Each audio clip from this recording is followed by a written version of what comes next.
Biomol, o Laboratório Plínio Bacelar, acompanha a tendência mundial em exames laboratoriais, com o que há de mais moderno e tecnológico para garantir o melhor resultado, auxiliando a classe médica na prevenção, no diagnóstico e no tratamento dos pacientes. Laboratório Plínio Bacelar, compromisso com a qualidade desde 1942. Começa agora o Folha no Ar, primeira edição.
Segunda-feira, 28 de novembro de 2022. Começa agora aqui pela Folha FM 98,3, mais um Folha no Ar. Ao vivo pela rádio, ao vivo também pelo Face, pelo YouTube, pelo Instagram.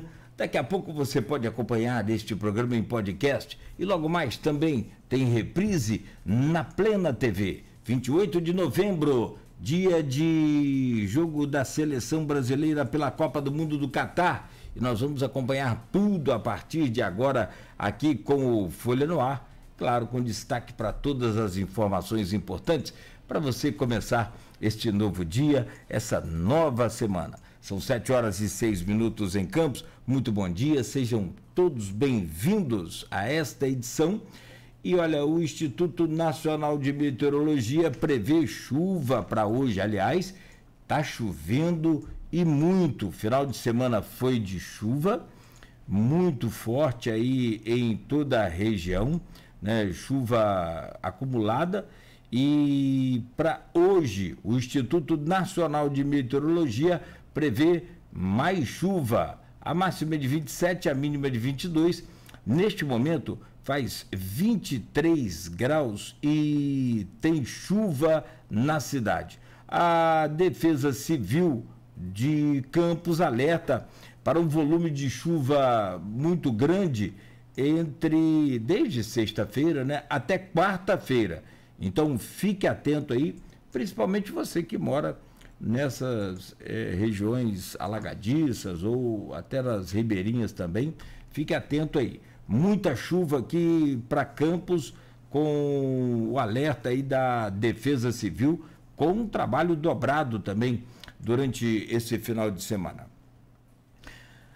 Bancada de hoje que é uma super mesa redonda para a gente falar de futebol, para a gente falar de Copa do Mundo, para a gente falar de gênios como Messi, tantos outros que estão ainda, né, aproveitando aí talvez a última Copa, outros começando a sua carreira a brilhar nesta Copa do Mundo. E a gente conta na bancada com Aloysio Abreu Barbosa e como nossos convidados o Antunes Cleiton, jornalista, e eu vou acrescentar aqui, Aloysio, radialista também e dos bons. Aliás, Antunes é um daqueles completos, né? Muito bacana ter a sua presença aqui, Antunes. E a nossa querida Heloísa Landim, que é professora de educação física e que também é uma das profissionais mais completas que a gente conhece, além de ser humano fantástico. Elô, também muito bom poder contar com sua presença nessa bancada e a gente falar de futebol. Brasil sem Neymar e Danilo na fase de grupos. Como que vocês vão analisar isso daqui a pouco? E quem vem por aí para substituir o Danilo e o Neymar, essa tal Neymar dependência, será que pode ser quebrada agora? Vamos falar também dos favoritos e as zebras da Copa do Mundo no Catar. Quem fez bolão nessa Copa do Mundo tá num sufoco doido. Agora, quem fez aquele bolão, né, ao contrário, né, ao reverso, pode estar com dinheiro aí. Daqui a pouco a gente traz esses comentários, os jogos também do fim de semana, os jogos de hoje. Agora tem Camarões e Sérvia já começando aí com os primeiros movimentos dessa partida de hoje, que é do Grupo do Brasil, e nós vamos acompanhar aqui em tempo real para você poder, né, acompanhar o programa aqui com a gente, e a gente vai estar te informando aí a cada momento, a cada lance importante dessa partida. No oferecimento de Proteus, Serviços de Saúde e Medicina Ocupacional, qualidade certificada ISO 9001-2015, Unimed Campos, cuidar de você. Esse é o plano. Laboratórios Plínio Bacelar e Plínio Bacelar Vacina, com o apoio de Green Energia Solar. Olha, antes da gente começar aí esse bate-bola, deixa eu trazer aqui as manchetes do jornal Folha da Manhã, em destaque na sua capa, o impresso. Polêmica da reforma do Arquivo Público vai parar na Justiça e alerge. Vladimir diz que vai mover ação contra reitor da UENF. Raul Palácio cobra o projeto da Prefeitura para as obras. Bruno Dauaire questiona a gestão da verba liberada. É capa do jornal Folha da Manhã ainda. A Câmara de Campos põe LDO na pauta. 3 mortos em ataque a escolas no Espírito Santo e, lamentavelmente, a 4ª vítima também está aqui registrado no portal folha1.com.br, né? Veio a óbito, várias pessoas foram atingidas, né? E esse episódio lamentável que aconteceu, né, em Aracruz, no norte do Espírito Santo. Em destaque ainda na Folha da Manhã, estreia do Brasil, a Argentina e também a Alemanha, que jogaram ontem. Destaque aqui para a Folha na Copa, que reuniu torcedores e reúne hoje novamente para assistir aí ao jogo da seleção brasileira contra a Suíça. Campos recebe cerca de 55,9 milhões de royalties do petróleo. Dia do Sim, união de 62 casais em casamento comunitário. E aos 92 anos, Gerson Pereira morre por complicações de Covid. Está na capa da Folha da Manhã e em destaque aqui no... tem ainda. Bairro Legal em 3 novas localidades. Campos retoma investimento aí. E motoristas ocupam espaço de ciclistas. Isso é que é duro, né? Esse é a parte mais difícil do trânsito em Campos. Educação. Homem morto a tiros e outro ferido em Atafona, litoral de São João da Barra. Já é final de semana violento, hein? A Alemanha arranca empate em 1-1 com Espanha e segue viva no grupo E da Copa do Mundo. Croácia vence com goleada e elimina o Canadá na Copa do Catar. Morre 4ª vítima de ataques às escolas aí de Aracruz, no Espírito Santo. Como a gente já informou, a professora tinha 38 anos e lecionava na Escola Estadual Plínio Biriti. Está na página eletrônica do jornal, né, o portal folha1.com.br. E ainda, Campos tem fim de semana chuvoso com pontos de alagamento. Prefeito fez alerta para a previsão de fortes chuvas no município, que a gente reforça aqui, vão até quarta-feira. Dia Nacional do Doador de Sangue movimenta a Praça do Flamboyant. Corpo de mulher com marcas de tiros encontrado às margens de estrada. Segundo a PM, o corpo tinha marcas de tiro no rosto, tórax, braço direito e na cabeça. E o bombeiro foi baleado na Pelinca por homem que invadiu ali aquela unidade da Formosa. Ele operou, passou por cirurgia e está em estado gravíssimo, seguindo ainda em observação total na UTI. Lamentável também esse fato. Final de semana muito violento aqui em Campos, mas não só Campos, na região também. Bom, são 7h13. Esses são os destaques de hoje do Jornal Folha da Manhã e do portal folha1.com.br. E a gente abre esse programa para falar de seleção brasileira, para falar de Copa do Mundo. Deixa eu trazer primeiro, né, o bom dia aqui, meu caro Antunes. Peço licença de não seguir a ordem alfabética, mas sim, né, de trazer o bom dia da minha querida Heloísa Landim neste programa de hoje. Elo, é sempre um prazer renovado poder recebê-la e aproveitar esse conhecimento, essas técnicas. Você que não... Ontem mesmo você estava fazendo um curso, então você não para. Bom dia, seja bem-vinda e obrigado aqui pela sua presença no Folha no Ar de hoje. Bom dia a todos os ouvintes da Folha, bom dia a Luiz, Antunes, a você, Nogueira. É sempre um prazer enorme estar aqui na Folha, com quem, instituição e pessoas, né, com quem eu convivo já há mais de 20 anos e tenho uma admiração profunda pelos trabalhos e serviços prestados à comunidade. Mas é clima de Copa do Mundo. Ontem até a gente comentava, né, que não é um clima tão Copa do Mundo, porque mudanças de datas, etc. Mas é Brasil, é bola rolando, a gente tem muito que conversar aqui, principalmente porque é uma bancada que tem aí o Aloysio, que é uma enciclopédia do futebol, o Antunes, que também é um especialista na área, e assunto não falta. Então, muito obrigado aqui, vamos seguir nesse bate-papo aqui muito bacana.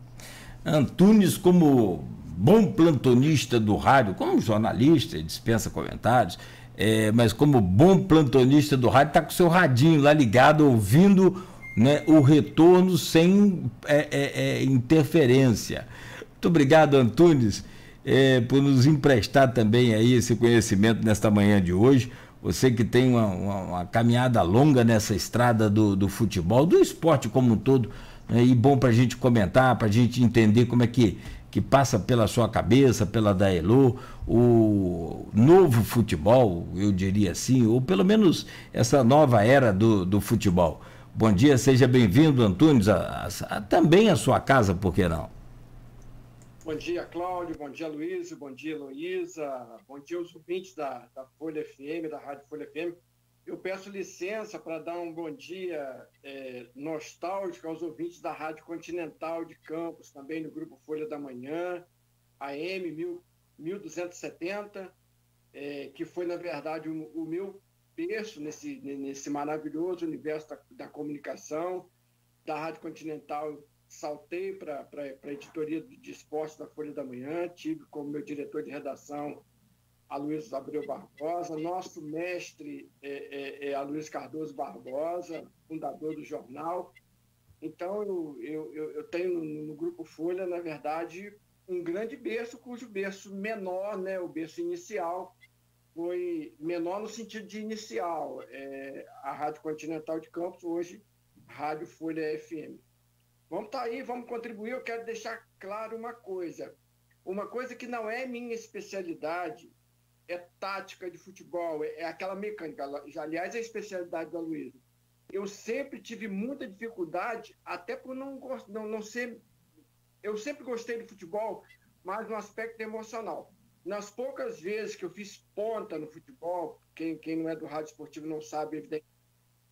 Ponta são aqueles dois repórteres que ficam lá embaixo, um acompanhando o ataque de um, outro acompanhando o ataque do outro.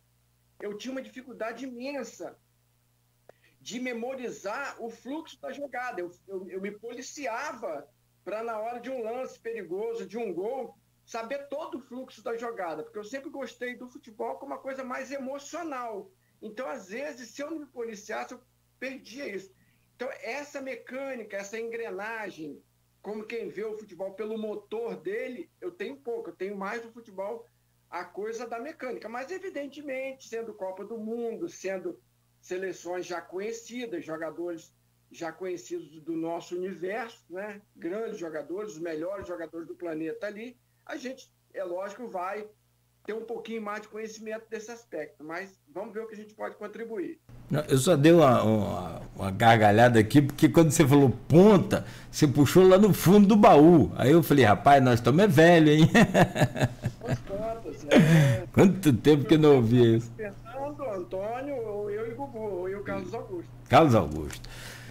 Bom, depois de apresentar essas feras aí que a gente, né, vai contar hoje nessa bancada, deixa eu trazer aqui também outra fera, o Aloysio Abreu Barbosa. Final de semana aí acompanhando os jogos da Copa do Mundo, muita coisa boa, né? Para fechar o domingo, aquele jogaço, aquela espetacular partida de futebol entre Alemanha e Espanha. E a gente vai contar sobre tudo isso e muito mais nesse programa de hoje. Aloysio Abreu Barbosa, bom dia, seja bem-vindo a essa edição pré-jogo da seleção, que pode classificar também a seleção hoje para a próxima fase da competição, sem o Neymar e sem o Danilo, que formaram a equipe titular inicial que venceu de 2-0. Bom dia, Aloysio, seja bem-vindo. Cleiton, pela ordem alfabética. Bom dia, Heloísa Landim. Obrigado aos dois pela presença. Vamos poder conversar um pouco sobre futebol, Brasil, Copa do Mundo, nos próximos 2 blocos. Bom dia, sobretudo você, ouvinte, pelo streaming, telespectador do Folha no Ar. Nosso bom dia especial aí, a 3 categorias que sempre nos acompanham, nos prestigiam, os taxistas, motoristas de aplicativos, professores, né? E só para dizer, eu sei que a função aqui é de Cláudio Nogueira ou de Antunes. Mas estamos agora, nesse momento, jogando Sérvia e Camarões. Aos 11 minutos, Mitrovic, centroavante, perigoso, bom jogador. Não teve chance contra o Brasil pelas virtudes defensivas do Brasil, mas é um bom centroavante. Aos 11 minutos, meteu uma bola na trave do Camarões. E aos 17 perdeu, a chance chegou até aqui mais clara, chutou, passou à direita do gol, dominou, cortou, chutou, bateu à direita do gol, a zaga do Camarões rebateu de cabeça e ele pegou de primeira e chutou à direita, né? Então a Sérvia pressionando aí Camarões e confirmando sua condição até aqui, quer dizer, 0-0, né? Mas um desejo de confirmar sua condição de seleção para brigar pela segunda vaga do grupo aí, no grupo do Brasil, né? Gente, vamos começar as perguntas que todo mundo mais está fazendo, né? Neymar se contundiu no estreia contra a Sérvia na quinta passada, um entorse e produziu lesão no ligamento do tornozelo direito, e o lateral Danilo teve também uma entorse, também lesão no ligamento do tornozelo, só que no tornozelo esquerdo. Ambos estão fora, pelo menos, do jogo de hoje contra a Suíça e do jogo de sexta-feira contra Camarões, fechando aí o Brasil na fase de grupos. A gente tem algumas opções para uma posição e outra, né? No caso de Neymar, a opção seria entrar com o volante Fred, adiantando o Paquetá como meio de ligação, que jogou de segundo volante. Fred jogaria de segundo volante, à frente de Casimiro. E Paquetá seria adiantado a função de meio de ligação, né, meio ofensivo. A gente tem a opção de Rodrigo, que é um atacante, faz muito boa no Real Madrid, garoto, né? Faz muito boa no Real Madrid, que faria essa função de Neymar. Rodrigo é polivalente. Rodrigo Benzema contundido, passou a jogar até de 9, de referência de área, né? Pode cair nas duas... Vocês falaram de ponta, que ponta de rádio é coisa antigamente, mas ponta em futebol também era coisa antigamente e voltou a ser atual, né? Que jogaram com 2 pontas abertos. No caso do Brasil, joga com Rafinha direita e Vini Júnior esquerda. E o Rodrigo pode fazer qualquer uma das funções do ataque, tanto de meio de ligação, flutuando ali como o Neymar já fazendo. Tem jogado como 9 bem no Real Madrid, com a contusão do Benzema, e pode jogar em qualquer uma das 2 pontas, caindo nas 2 pontas. E a terceira opção seria, a menos cotada, seria Everton Ribeiro, meio de ligação do Flamengo. Para Danilo, são 2 opções. Daniel Alves, que é o reserva imediato, que Tite levou, a convocação mais criticada de Tite, né? Não pela qualidade do jogador, que teve uma fase fantástica no Barcelona, de Messi, de Xavi, de Iniesta, mas pela atual fase, né? Tá 39 anos e jogando no Pumas do México, depois da passagem frustrada pelo São Paulo. Frustrante pelo São Paulo.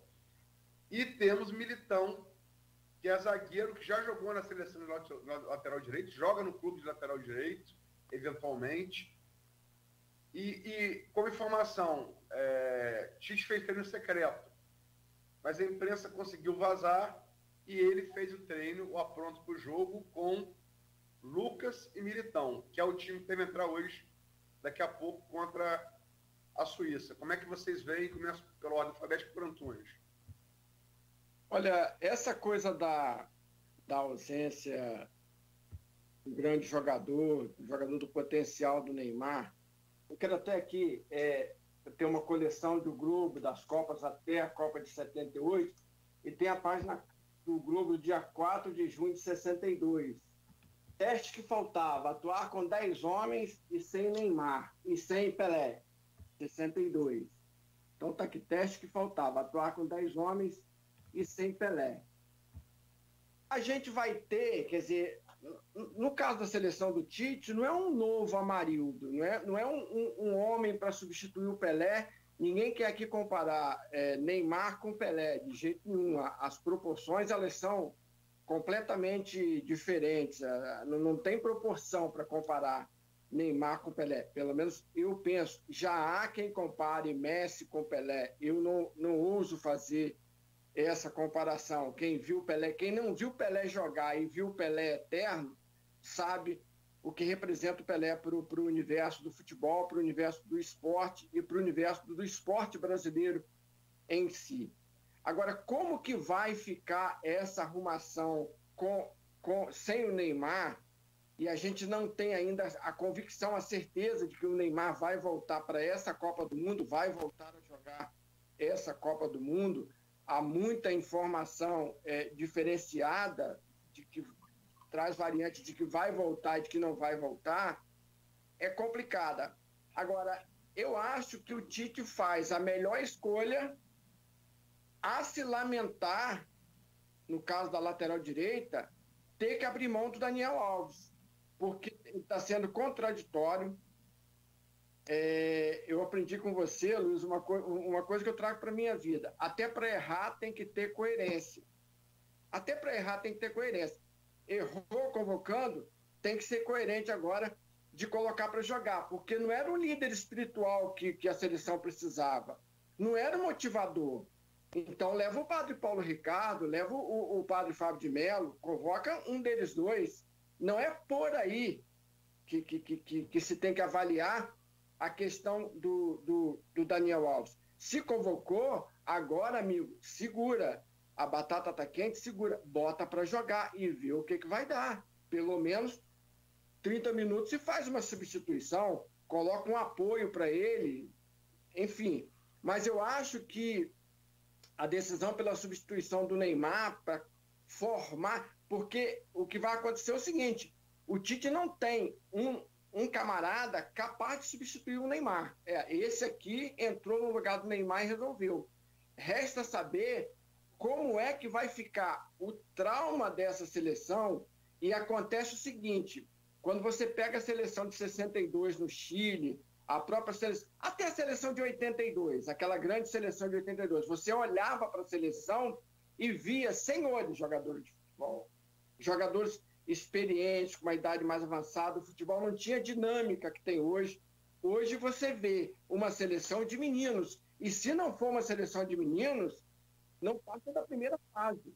Porque a dinâmica do futebol hoje, a dinâmica física do futebol, está aqui o Luiz Alandi, que é professor de educação física, pode falar melhor sobre isso, é completamente diferente. Então, vamos falar das duas posições só para sintetizar o que eu falei. Eu acho que ele teria que ter a coerência de colocar o Daniel Alves e depois ver o que dá. E em relação à substituição do Neymar, ele fez o que é capaz. Ele está colocando no meio, do meio para frente, para compor a ausência do Neymar, uma coisa que ele já experimentou. Elô? Oi, Aloysio. E aí, o que você acha das substituições, das substituições? Você acha que quem entra no lugar de Neymar e quem entra no lugar de Danilo? Olha, eu acho que essas mudanças trazem para a seleção também a oportunidade da versatilidade, né? De Paquetá, o faro de gol do Richarlison, o próprio Rafinha, que não foi tão bem no primeiro jogo, mas que pode se sobressair agora, a partir de agora. Eu vejo que o Rodrigo, né, como o Tite fala, carrega a bola no pé, então tem uma habilidade enorme. E o Militão, sem dúvida alguma, concordo com o Antunes, né, porque já que levou o Daniel Alves, que é um cara que tem histórico, mas nós precisamos ter essa visão também do que o Antunes falou com relação às condições não só físicas, mas de habilidade, de ritmo de jogo. O Daniel está há 2 meses sem jogar. Então, me chamou muito a atenção essa convocação dele, mesmo porque o líder da equipe, o próprio Neymar, desempenha esse papel, e outros também que estão lá, como o Richarlison, o Vini Júnior, mas, sobretudo, o Tite. O Tite tem sido um maestro, realmente. E com relação à ausência do Neymar, vale destacar que, em 2019, apesar do Neymar, né, à época, estar jogando muito bem, está lá fora, mas a última partida da Copa do Brasil em Copa do Mundo foi sem Neymar, em 2014, né, que foi a disputa do 3º lugar contra a Holanda, derrota por 3-0, mas o Neymar não estava presente. E ao longo de todo o trabalho do Tite, tem dados estatísticos que mostram que o aproveitamento da seleção sem o Neymar, com o Neymar, foi de 84%, por exemplo, contra 76% contra ele. 76% contra ele, né? Então, assim, seria importante que nesse processo aí de formação da equipe brasileira durante os 4 anos, o Tite tivesse preocupado com isso, porque, a bem da verdade, todos os momentos que Neymar esteve fora da seleção por problemas físicos foi por conta desse bendito tornozelo. Isso é recorrente desde 2014. Então, quem criou essa dependência, essa Neymar dependência, foi o técnico. Não tem outra situação. O Brasil tem muitos talentos, né, que poderiam estar ali, como o Antunes falou, desempenhando o papel que o Neymar representa, digamos, substituindo realmente a ele. E aí? Foram convocados quase 100 jogadores nesses 4 anos, Aloysio. Mas eu não vi também o Brasil jogar com jogadas ensaiadas, com padrão de jogo. Eu vi, sim, uma equipe jogando para frente, uma equipe animada, uma equipe dentro do jogo. Não era uma equipe apática, mas uma equipe dentro do jogo. Mas se sobressaindo, como sempre, nos últimos anos, pelas virtudes individuais. Então, acho que isso também acentua a ausência do Neymar. A equipe poderá sentir em virtude disso. Agora, o Brasil tem aí muitos talentos que estão na seleção. É uma questão também de hoje. O Brasil se saindo bem, tendo a oportunidade aí de fazer 2, quem sabe 3 gols, vira-se essa página da Neymar dependência até o próximo jogo. Eu coloco na conta do Tite, porque ele, como técnico, e experiente que é, excelente técnico, diga-se de passagem, ele, no meu entender, pecou nesses 2 aspectos. O primeiro, definir uma equipe padrão e os momentos que teve para treinar essa equipe. Desenvolver um padrão de jogo, porque não tem como você estar no campeonato mundial e ali você começar a treinar, a desenvolver algum conceito de equipe. Mas acredito que as substituições vão ser muito bem, vamos dizer assim, vão trazer resultados para a equipe. Por outro lado, essa equipe jovem também, a Copa do Mundo é uma vitrine. Os jogadores querem se mostrar, né? Haja visto aí o Martinelli, que foi convocado, ele é ponta esquerda, mas ele foi convocado com 33 gols na carreira toda, né? Tá certo, ele faz assistências, o papel dele é de assistências, mas um ilustre desconhecido no mundo do futebol aqui pra gente. Torcemos para que ele se desempenhe, mas isso é uma vitrine. E como vitrine eles vão desempenhar, vão com certeza cumprir esse papel. E só para finalizar esse tópico, Aloysio, a única taça que o Tite levantou na seleção foi em 2019. E o Neymar não estava presente por causa do tornozelo. Então, assim, o que eu observo é que o Tite ele que criou essa Neymar dependência, ele enquanto técnico, né? Independente das habilidades, da competência do Neymar, de ser um cara que realmente é diferenciado, mas em nível de seleção brasileira, nos principais momentos ele esteve lesionado nesse mesmo tornozelo. E olha, antes do Aloysio retomar aí a pauta, só informar aqui do plantão, Camarões já abriu o placar, não quis te interromper, Elô, 1-0 contra a Sérvia. Gol de escanteio e confirmado depois da verificação pelo VAR. Aloysio. Eu ia falar isso. Gol de Camarões, cabeça de escanteio, Polu desviou na primeira trave, Castelhetto na segunda, linha de passo de cabeça na área sérvia.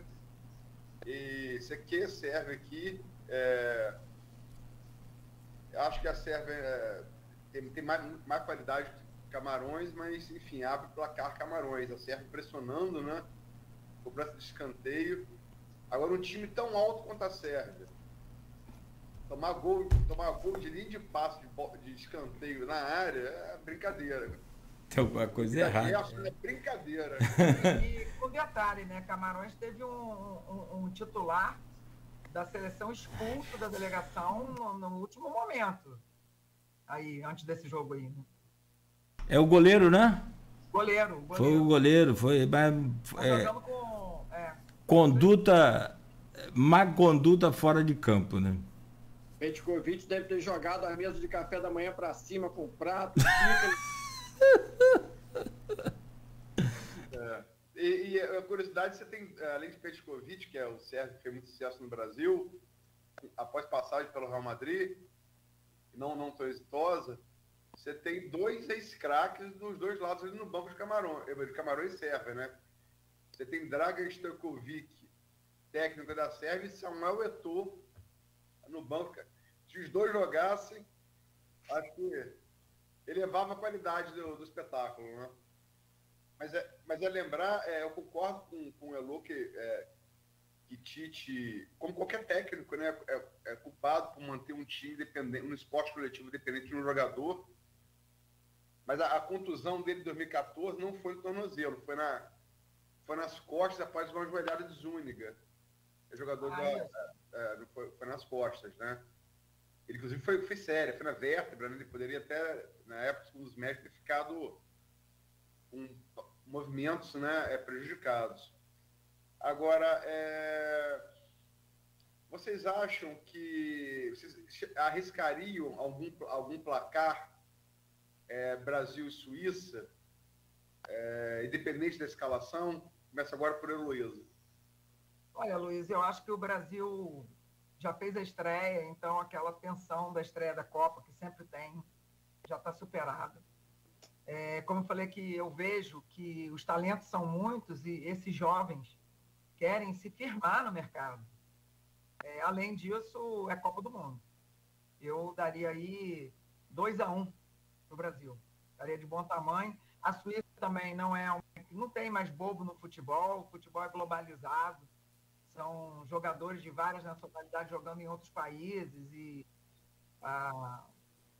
como o Antônio colocou muito bem aqui, a força física do futebol europeu hoje é uma tônica, é um modelo, é um conceito de trabalho e a Suíça não está, digamos, com o jogo perdido. Pelo contrário, ela vem para cima do Brasil com o objetivo de buscar resultado. Então, eu daria aí 2-1 para o Brasil, estaria de bom tamanho, e eu acho que a equipe brasileira tem muito talento para fazer isso aí.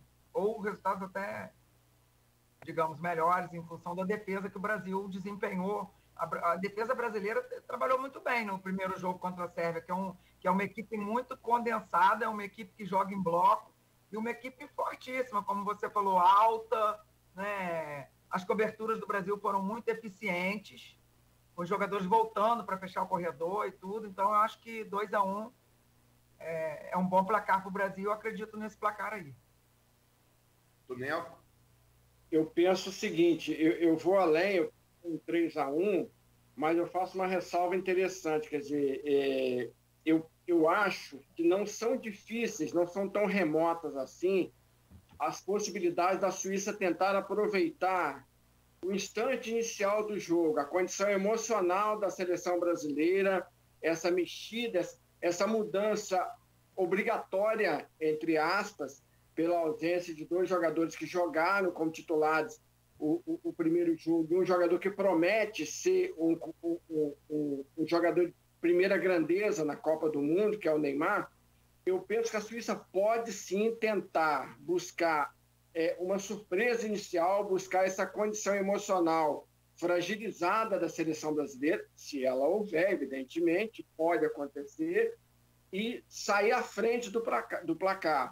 Penso que o Brasil vira o jogo e, por ter uma melhor condição técnica, jogadores de mais gabarito, jogadores de maior nível, chegar ao 3-1 ao final do jogo. Então, o meu placar é 3-1, mas penso que não é difícil a Suíça sair à frente do primeiro tempo. Bom, segue agora com... A televisão tirou o placar ali para me cortar o tempo, mas primeiro tempo ainda, Camarões 1, agora voltou, 38 minutos do primeiro tempo, 39 agora, Camarões 1, Sérvia 0. Bom, agora quem falou foi o Antunes, vou a você, quem falou foi Elô, vou a você, meu caro Antunes, continuo com você utilizando aqui uma pergunta do grupo de WhatsApp do programa e do blog Opiniões do Aloysio Abreu Barbosa. Tá aqui, ó. Arthur Guzmão, caro Antunes, e aí, claro, também para você, Elô, de 1 a 10, qual a chance do Brasil ser hexa? Qual o ponto mais forte da seleção brasileira? O ataque, a defesa, o meio de campo ou o conjunto? Antunes?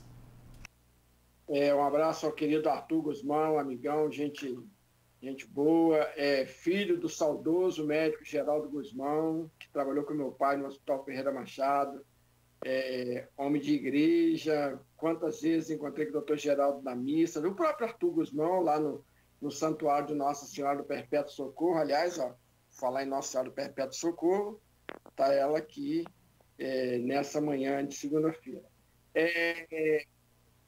Rogai por nós, Santa Mãe de Deus. E penso o seguinte, eu acho, a primeira pergunta dele, qual a chance de 0 a 10, né, de o Brasil ganhar a Copa o quê? De 1 a 10? 10, de 0 a 10. Não existe essa possibilidade, não. Poderia ser de 5 a 10 essa chance. O Brasil vai ser sempre um grande favorito à conquista da Copa do Mundo. Sempre, sempre. Nunca vai ter uma Copa do Mundo sem o Brasil favorito. Acontece que todas as vezes que o Brasil embarcou como grande favorito, a decepção veio. Penso que nessa Copa do Mundo, esse asterisco do Neymar pode ser muito relevante para a campanha da seleção brasileira. E vendo as demais adversárias, a gente tem a Argentina de Messi, que estreou mal e vai buscar a reabilitação, já conseguiu uma vitória e vai buscar a reabilitação. A Alemanha, que eu acho que vai se classificar no seu grupo, mesmo também tendo perdido a partida de estreia.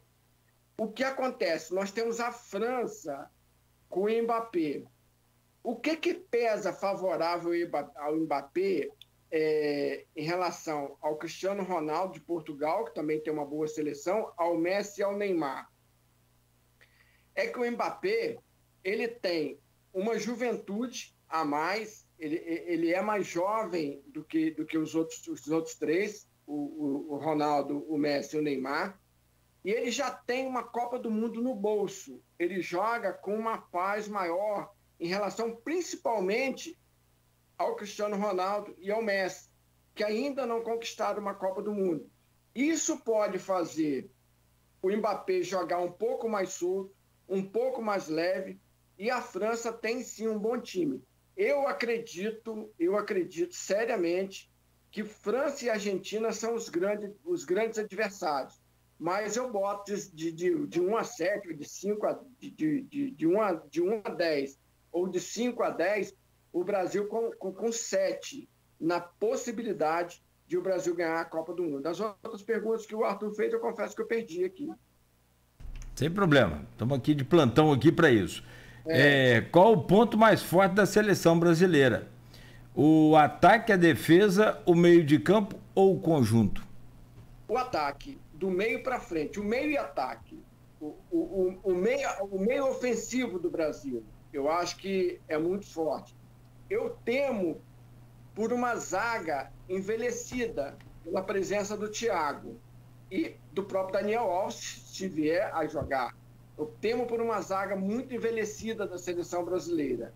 Eu acho que a defesa pode ser o ponto fraco da seleção brasileira.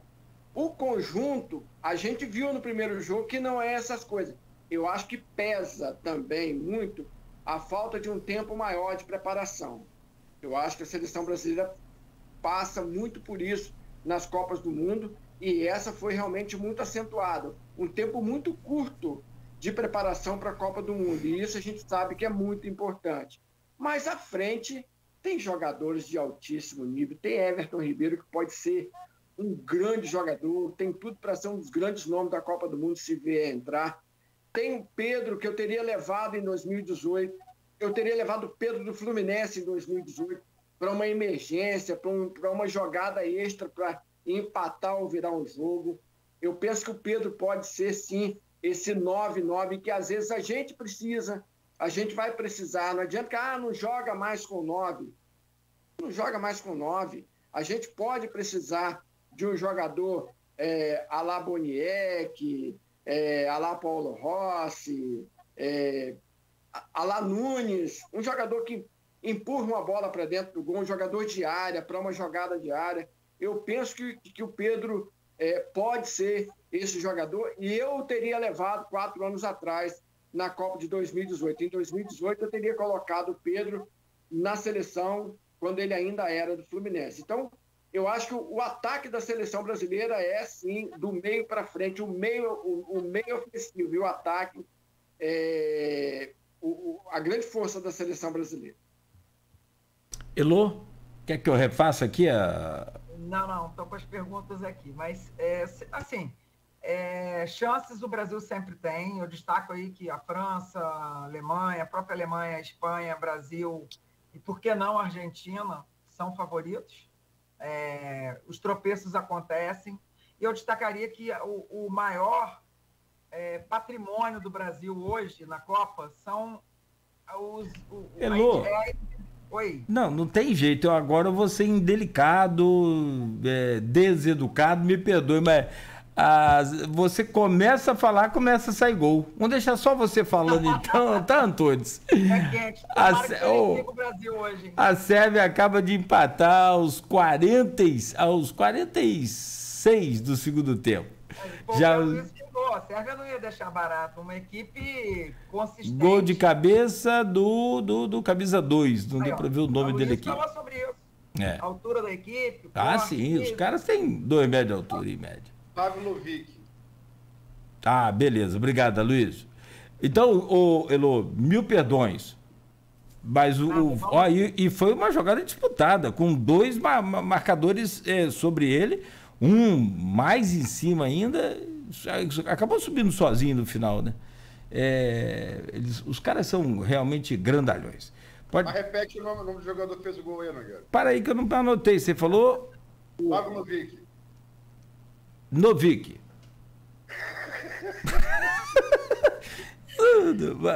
Vai lá. Cláudio Nogueira da época de Fábio Tosca. Rapaz, esses caras não devem de botar uns nomes assim de doença e remédio mais fácil, né? Porque aqui, ó, tá lá. Deixa eu ver. Pavlovic. Pavlovic. Nogueira, depois vamos escalar a seleção da Arábia Saudita, Nogueira. Por favor, ao final eu quero a escalação da Arábia Saudita de quais salteado por você, Antunes. Pavlovic. Pô, segunda-feira, Luiz. A língua ainda tá no gol do Brasil de sexta. Elô, desculpa, perdão, meu amor. Segue com o seu raciocínio. Você ia cotando aí a seleção. Tem as seleções que estão despontando aí, como a Espanha, que tem uma equipe até agora, até o momento, uma equipe que joga taticamente, que joga com jogadas ensaiadas, que tem realmente talentos também individuais, mas que faz um jogo de equipe que é o que dá resultado realmente em campeonato. A gente não pode ter essa visão de que, embora, como todos aqui já falaram, há o desequilíbrio, quando você tem um craque ou outro. Mais gol aí, ó. É só você falar que vai sair gol. Outro gol da Sérvia. Agora jogada de fora da área, chute arrastado. Nós estamos sentindo a ausência do goleiro titular, hein, que foi expulso da delegação.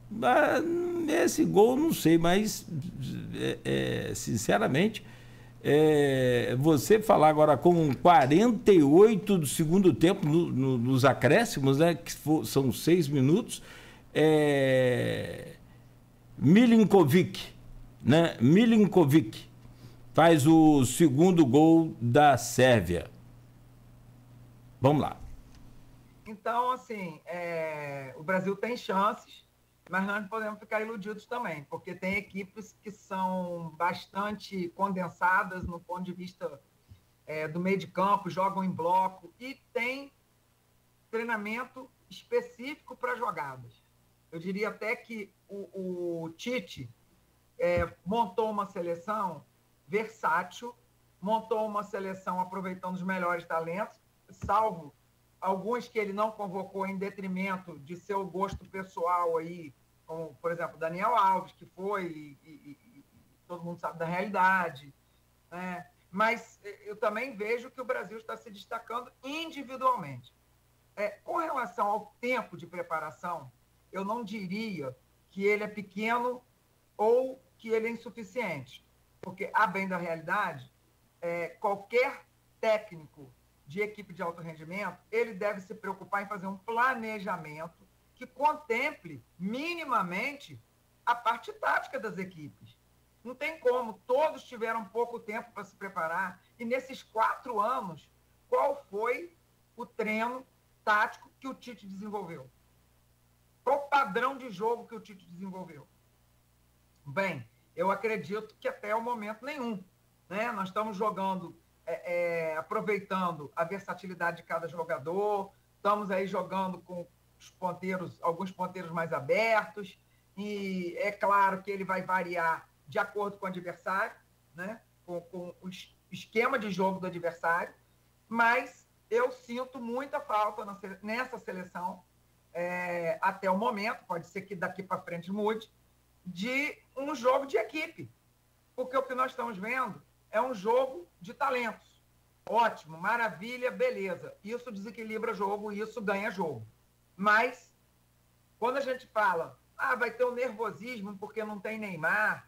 Bom, se nós tivéssemos uma equipe com jogadas ensaiadas e minimamente, taticamente definida para essas mudanças, nós não teríamos esse possível nervosismo. Então, acho que o Brasil tem chance, sim. O Brasil é camisa, né? Mas no futebol não é só camisa. O jogo é jogado, né? E aí a gente tem equipes muito fortes também concorrendo. Então, de 1 a 10, eu acompanho o Antunes, eu ficaria com 7. Porque o Brasil vai fazer hoje o segundo jogo, pode crescer, mas essa questão tática é uma questão que me incomoda muito, porque o Tite é um cara que sabe armar time, o Tite é um cara que já mostrou aí resultados nos clubes, E por que não fazer um padrão de jogo da seleção? Esse é um questionamento que me incomoda muito, porque eu vejo assim, reuniu a seleção, é rachão e vai para o jogo. Cara, não dá para ser assim. A estrutura que o Brasil tem no futebol, e aí entra também a questão de dirigentes da CBF, toda essa parafernália que a gente conhece bem na mídia, e por dentro, vocês que estão aí, que são jornalistas, vocês conhecem muito bem isso por dentro. Tem lá um centro de treinamento da melhor qualidade em Teresópolis, teve 4 anos para fazer esse esquema tático funcionar de forma que... Porque a gente vê a equipe da Espanha jogando, é bola no pé o tempo inteiro, né? Sabe o que vai fazer ali na frente, se o plano A não der, vamos para o plano B. Então, assim, eu torço muito para que a seleção brasileira tenha, durante essa Copa ainda, esse padrão aí, que vai ser uma coisa também que vai ser uma estratégia que pode definir o título, né? A gente está vendo, a Neymar machucou. Se agora nesse jogo machuca outro, nós temos que ter, além das peças de reposição, uma estratégia de jogo que defina o nosso padrão. E aí,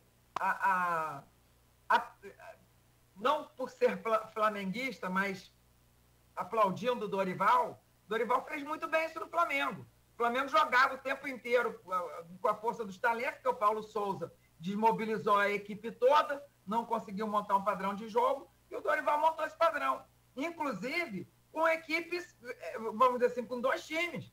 Então, ele tinha um time para jogar numa competição, outro time para jogar na outra, mesclava os jogadores, mas não perdia o padrão de jogo e nem os resultados. Eu acredito que a equipe do Flamengo não tenha tantos talentos, comparando com a seleção brasileira, né? Digamos assim, a seleção tem talentos que não tinham ali na equipe. Então, eu queria muito que o Tite fizesse na seleção o que ele fez nas equipes que ele dirigiu, né? Que foram um sucesso, e sucesso técnico-tático, né? Então, são 7h55, acho que dá tempo de fazer mais uma pergunta, não dá, Nogueira? Mais uma, a gente fecha às 8. Embora o Brasil, logicamente, somos brasileiros, né? E estamos no Brasil. O Brasil tem que ser nosso foco, né? Nosso foco de análise. Antônio falou umas coisas, sobretudo em relação ao Mbappé, a competição com Messi, CR7 e Neymar, que eu ainda não escrevi sobre isso, mas estou com a minha cabeça com isso já há algum tempo. Mas vou deixar para falar no bloco seguinte, né?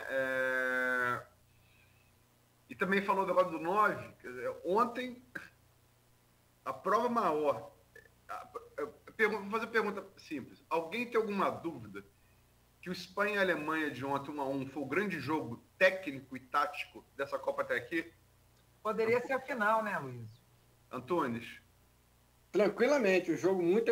Eu confesso que o primeiro tempo eu não vi, eu estava na estrada, vindo de Atafona, e vi o segundo tempo, mas vi os melhores momentos do primeiro tempo depois, com certeza. O grande jogo da Copa até agora, o jogo mais emocionante, mais vibrante, e com aquela movimentação que eu falei que eu não gosto de analisar, aquela movimentação tática, aquele jogo de xadrez que dava para ver que foi feito. Foi feito de um lado, foi feito de outro. Agora, eu pergunto foi 1-1 o jogo, né? O jogo só foi definido quando entraram em campo 2 9 clássicos, a saber, Morata pela Espanha, né? e Füllkrug, aquele tipo de tanque alemão, que fizeram os gols. Maravilhoso jogo, taticamente, ele pode fazer um programa sobre o desempenho tático dos 2 times ontem. Espanha, Elô falou já que passei muito corretamente, a Espanha tem um padrão de jogo absurdo, né? É um tic-tac de Guardiola, mas que o Luiz Henrique botou verticalidade, diferente daquele tic-tac de 2010, né? Mas foi definido, isso tudo é muito bonito, com 2 centroavantes homens de área, né? Então prova como as coisas podem mudar. Como diria aquele personagem, o Príncipe de Falconeri, do Leopardo, de Tomás de Lampedusa. As coisas têm que mudar para continuar as mesmas, né? Os nomes ainda estão definindo. Mas eu vou falar do Brasil. Eu penso que o Pedro ainda vai passar por essa situação nessa Copa do Mundo. Vai ter um jogo que vai ser necessário um 9 e o Pedro vai entrar e vai decidir. Aliás, eu cometi uma heresia palmeirense aqui, né? Eu falei do Boniek, do Pedro, do Nunes e não falei do Evair, né? Então,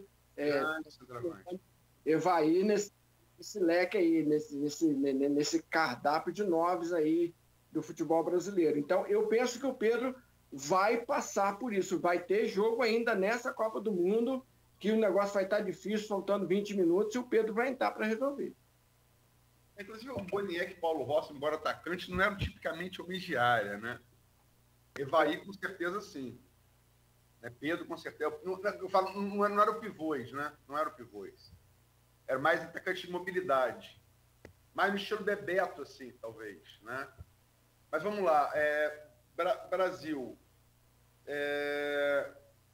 Primeira fase tranquila, vencendo hoje, tem Camarões aí na sexta. Alguma possibilidade de surpresa? E quem seria, no entender de vocês, o melhor adversário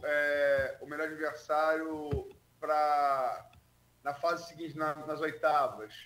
O Brasil vai pegar, né? O Brasil está no grupo G, vai pegar do grupo H, né? É do grupo H, não é isso? O chaveamento é do grupo H, não é isso? Acho que é Portugal ou Coreia do Sul? Ou Uruguai. Gana, Portugal, Coreia do Sul e Uruguai. O que vocês acham da conclusão do Brasil da fase de grupos e o que vocês esperam nas oitavas, se tudo se confirmar, o Brasil passar em primeiro lugar? Agora eu começo pelo Elô primeiro. Olha, Luiz, eu acho que tanto Uruguai quanto Portugal são adversários muito perigosos para o Brasil, porque tem consistência de jogo. E Gana, os países africanos, eles têm essa alegria de jogar o futebol, taticamente falando, e eles jogam com um perfil muito parecido até então com o Brasil. Pode ser uma surpresa. Aliás, eles vêm ganhando corpo. E eu vejo Portugal como uma equipe mais perigosa do que o próprio Uruguai. Apesar de nós termos essa rivalidade da América do Sul e do Uruguai contar também com uma equipe de craques. Mas nós temos aí o CR7 em Portugal, temos o Arrascaeta no Uruguai, que não jogou o primeiro jogo, né? Mas que é um cara que define muito. Acho que a partir das oitavas, o Tite vai ter, como o Antunes falou, que lança a mão também do Pedro, porque é mata-mata, então não tem como. Ou ganha. Então eu acho que Portugal seria um adversário mais perigoso para o Brasil nesse momento. Eu penso que temos que fugir de Portugal, isso é verdade. A seleção portuguesa está arrumadinha, tem uma nova geração, tem uma geração jovem, tem o Cristiano Ronaldo, que é um jogador a ser respeitado, não dá para tirar, mesmo já com experiente, 5 Copas do Mundo, mesmo já sendo um jogador veterano, tem um jogador muito talentoso, está querendo a Copa do Mundo, falar que está querendo, todo mundo está querendo, evidentemente, mas assim, está com sangue na boca pela Copa do Mundo. Agora, com essa realidade lá do clube inglês, do Manchester United, ele, agora mais que nunca, ele quer ganhar a Copa do Mundo. Agora, tanto Portugal quanto o Uruguai nos trazem jogos com emoção muito à flor da pele. Portugal, por ser Portugal, né, a pátria-mãe, e por nós temos confrontos, alguns confrontos já complexos, eliminou o Brasil. Foi Portugal que eliminou o Brasil em 66, foi. Foi Portugal. E o Uruguai, porque vai ser sempre Brasil e Uruguai. Brasil e Uruguai é sempre um jogo muito complicado. Como diria o nosso querido Washington Rodrigues, é pau com formiga, é briga de cachorro grande. De qualquer forma, é esperar um confronto com grandes emoções na próxima fase. Mas eu prefiro pegar uma seleção que não seja a seleção de Portugal. Pois é, são 8h03. Lá no Catar está no intervalo, a Sérvia de virada para cima de Camarões, 2-1. E se vocês querem saber, hoje os jogos da Copa do Mundo são exatamente o do grupo H, em que sai esse adversário aí, né, perguntado pelo Aloysio. A Coreia do Sul enfrenta a Gana, agora 10 horas, todos os dois jogos nos interessam, né? E logo mais, 4 da tarde, tem um jogão de bola, Portugal e Uruguai. Vai ser, depois do Brasil, de 1h da tarde, né? Um jogão. Eu só tô sentindo falta de uma coisa, gente, um joguinho às 9 da noite para fechar o dia. 7 horas da manhã, 10 horas, 1h e 4 horas da tarde é pouco. Posso falar uma coisa? Claro, Luiz, vai lá. Antônio falou que não vai para parte tática que eu gosto, é verdade. Eu estou muito curioso, não falo tecnicamente. Esse Gana e Coreia do Sul, eu estou assim, tentando encaixar na minha cabeça os dois times, eu não consigo. Parte tática, acho que vai ser um confronto, para quem gosta de parte tática, muito interessante, Gana e Coreia do Sul. Não dá liga de maneira. Eu tento, não dá liga. Não faz sentido, né? Aí complica. Um é correria e transição, o outro é força, física, também um jogo de transição, mas mais em força física e habilidade. É um jogo difícil de dar liga, estou muito curioso para ver.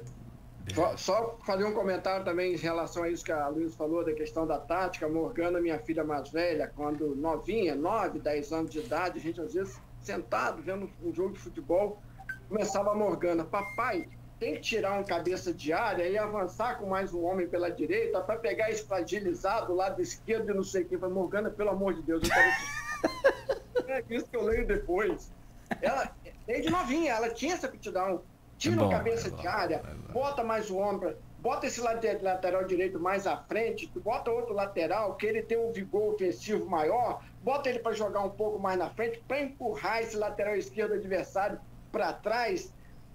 Gana, pelo amor de Deus, escreve, depois eu leio, deixa eu assistir o jogo. Ela gostava também.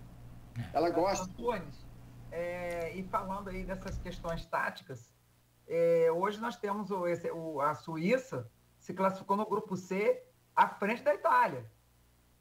E está algumas posições à frente da Sérvia no ranking da FIFA. Então não será um jogo fácil, tão fácil não. Bom, diante das estatísticas, em geral, né? Não de confrontos, Brasil e Suíça e tal, mas é uma equipe que se classificou deixando a Itália para trás, né? Tem aí alguns jogadores que são um destaque, como o próprio goleiro da equipe, o capitão da equipe também, que é um atacante. Shaqiri. E assim, não é forte candidata ao título, mas pode ser uma pedra no nosso sapato no somatório geral do grupo, porque tem os mesmos números de pontos do Brasil. Acredito até que o Brasil ganhe Camarões, com certeza, salvo alguma, digamos, intercorrência, mas é uma equipe que deixou a Itália para trás e está aí 6 posições na frente da Sérvia no ranking da FIFA. Só um dado aí para a gente poder também analisar aí. Bom, eu só para terminar, eu discordo do ranking da FIFA, tá? Lógico, a Sérvia é muito mais time que a Suíça. Agora você está coberto de razão,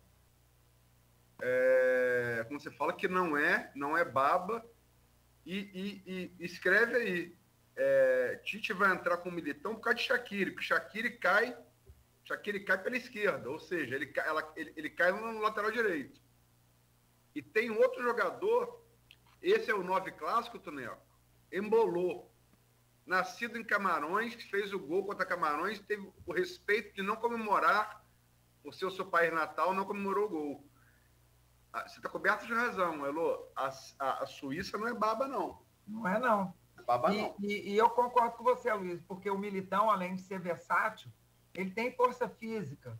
E aí, sim, a gente vê aquilo que a gente estava falando desde o início, da versatilidade da equipe brasileira, dos talentos individuais, de acordo com cada... Tite sabe montar time. Tite é um dos melhores do Brasil e, não vou dizer do mundo, porque ainda não teve essa expressividade com equipes fora do Brasil.